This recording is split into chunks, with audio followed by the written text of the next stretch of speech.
Hello for millennials! Tara, samahan niyo po ako mag-perform ng patch budding. Ang patch budding po ay isang pamamaraan ng pagpaparami ng mga halaman gamit po ang buds.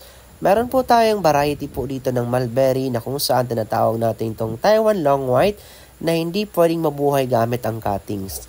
Ito po ay napaparami po namin sa pamamagitan po ng patch budding. Mula for millennial po sa salitang patch na ibig sabihin itinatakip po natin.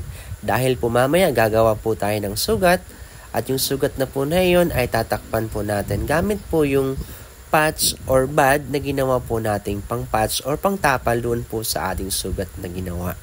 By the way, for millennial, maraming salamat po sa patuloy pong pagsuporta sa ating channel. May tulungan niyo po ako na maparami pa po natin yung ating followers sa pamamagitan po ng pag-share and pag-like ng ating mga contents.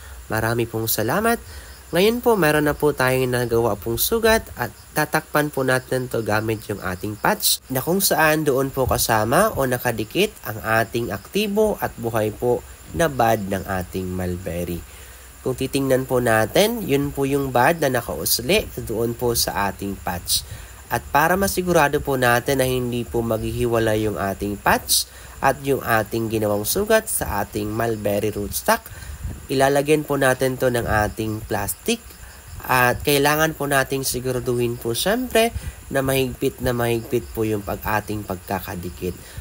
Parang yung jowa mo lang kailangan yung magkaroon ng mahigpit na pagmamahalan at tiwala sa bawat isa para hindi kayo maghihiwalay. By the way, for millennial, ito pong patch budding ay inaabot po ng 3 weeks or 3 linggo bago natin makita kung successful ang ating pagkakagawa. After po ng 3 weeks, makikita na po natin ito kung may tumutubo na po bang panibagong halaman.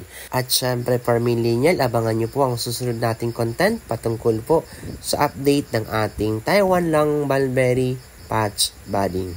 Maraming salamat! Happy farming!